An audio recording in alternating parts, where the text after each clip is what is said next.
Praise the Lord everyone. जय मसीह की सभी को। God bless you all. तो हमारा जो लास्ट चैप्टर हुआ था वो हमने किया था लूका का 18 चैप्टर 1 से 8 तक हमने कंप्लीट किया था।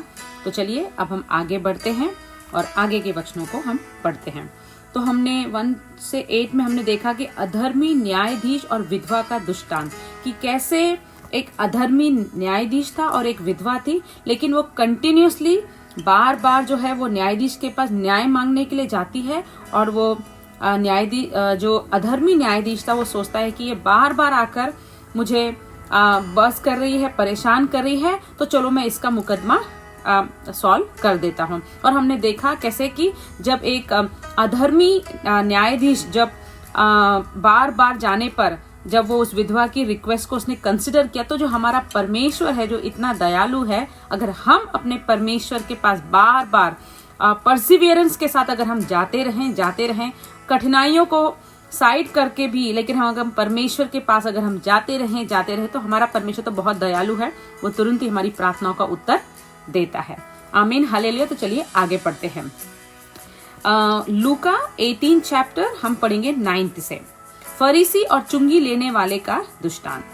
उसने उनसे जो अपने ऊपर भरोसा रखते थे कि हम धर्मी हैं और दूसरों को तुच्छ जानते थे, यह दृष्टांत कहा। अब यहाँ यीशु मसीह ने एक दृष्टांत ऊपर हमने सुना कि किस तरह हमें परमेश्वर के पास परसिवियरेंस के साथ हमें चाहे कोई भी सिचुएशन क्यों ना हो, लेकिन हमें परमेश्वर के पास बार बार हमें जाना है, क्योंकि वही जीवन है, वही सत्य है। करेक्ट। और अब परमेश्वर बता रहा है ऐसे लोगों के बारे में जो अपने आप को बहुत धर्मी समझते हैं और लोगों को तुच्छ समझते हैं।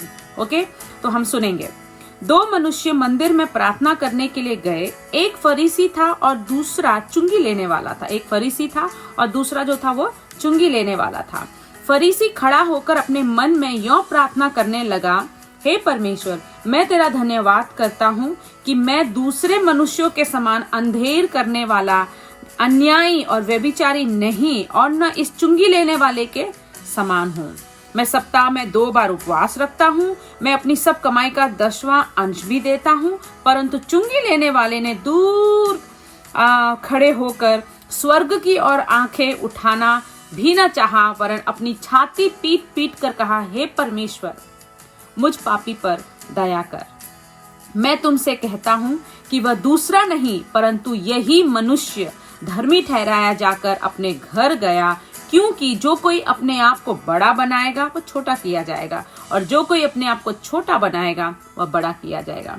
तो my dear brothers and sisters, ये एक डायरेक्ट मैसेज है परमेश्वर की ओर से हम सभी लोगों को। और बाइबल में हमने इसके पहले चैप्टर्स में भी पढ़ा है कि जो आगे हैं वो पीछे किए जाएंगे और जो पीछे हैं वो आगे किए जाएंगे। सो हमें परमेश्वर के राज्य में एवरी डे हमें फाइट करना है। एवरी डे हमें आत्मिक युद्ध में हमें बने रहना है। एक अच्छी हमें कुश्ती लड़नी है, विश्वास में बढ़ना है, परमेश्वर के वचनों में बढ़ना है। लेकिन कंपैरिजन करना और किसी भी जन को किसी के व्यवहार के ऊपर या किसी के ये हमारा काम नहीं है कि हम किसी को जज करें और उसका हम निर्णय लें। जो फैसला लेने का काम है, जो जजमेंट का काम है, वो यीशु मसीह का है, वो हमारे परमेश्वर खुदा का है। तो हमें केवल अपनी ड्यूटी करनी है कि हमें परमेश्वर के राज्य में बढ़ना है।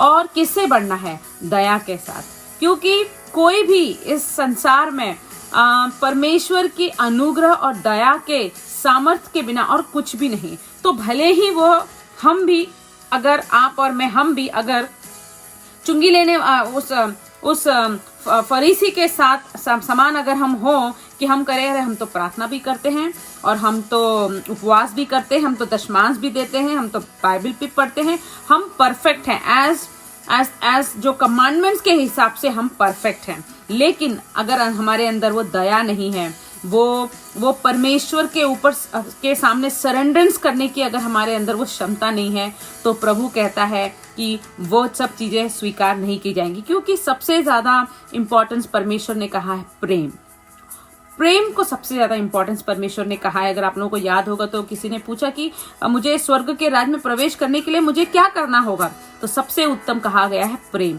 प्रेम, हमें एक दूसरे से प्रेम करना है, एक दूसरे को हमें जज नहीं करना है या किसी के बारे में, किसी को हमें उसके काम के, उसके प्रोफेशन के ऊपर, या उसके पैसों को देखकर, या उसके छोटी पोजीशन को देखकर, या उसकी अगर वो फाइनेंशियली स्टेबल नहीं है तो उसे देखकर या उसके काम को देखकर हमें जज नहीं करना है और उसे अलग नहीं करना है, उसे छोटा नहीं समझना, तो तुच्छ नहीं समझना, क्योंकि वो भी परमेश्वर के द्वारा रचा हुआ हमारे समान एक परमेश्वर का मास्टरपीस क्रिएशन है। वह हमारा परमेश्वर द्वारा हमें दिया हुआ हमारे जैसा एक मनुष्य है जिससे हमें प्रेम करना है, क्योंकि जितना प्रेम परमेश्वर हमसे करता है वो सभी मनुष्य जाति से वो प्रेम करता है। तो हमें इस बात का ध्यान रखना है और घमंड कभी भी नहीं करना है, क्योंकि हमारी पवित्रता ही, हमारा वचन में चलना, सब कुछ अपनी सामर्थ से कुछ भी नहीं होता है। My dear brothers and sister, मैंने अपनी लाइफ में इसको बहुत टेस्टिफाई किया है कि हम अपनी सामर्थ से कुछ नहीं कर सकते। एवरीथिंग, हर चीज के लिए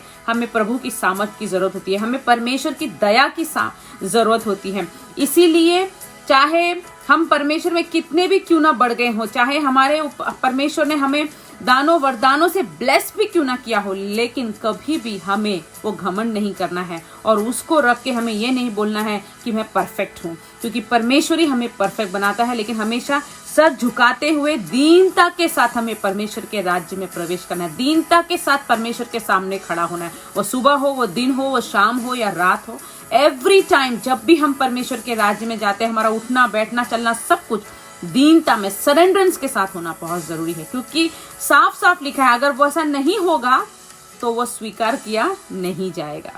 बल्कि जो भले ही पापी क्यों ना हो, क्योंकि परमेश्वर हमारा यीशु तो पापियों के लिए आया है, भले ही कोई पापी ही क्यों ना हो, पाप भी क्यों ना किया हो, लेकिन अगर हम सरेंडरेंस के साथ जाते हैं, अगर हम सरेंडरेंस के साथ जाते हैं, अगर हम दीनता के साथ जाते हैं, परमेश्वर की दया को रिसीव करने के लिए जाते हैं, अपने ऊपर कुछ घमंड नहीं रखते, तो प्रभु हमारी प्रार्थना को स्वीकार भी करता है, हमें आशीष भी करता है और हमें ऊंचा भी बढ़ाता है। Hallelujah, praise the Lord. Thank you सभी को आज जुड़ने के लिए। तो आई थिंक आज हमने 9 से लेके 14 तक हमने कंप्लीट किया है और आज का ये दुष्टांत कंप्लीट हुआ है। कल हम फिर मिलेंगे और नए दुष्टांत को और आगे के वचनों को हम पढ़ेंगे। तब तक आप लोग वापस से इस वचन को पढ़ लीजिए या सुन लीजिए और मनन कीजिए कि कैसे हमें परमेश्वर के राज्य में दया के साथ बना रहना है। दया इज वेरी वेरी इम्पॉर्टेंट, कि परमेश्वर की दया हम पर रहे और हम घमंड न करें,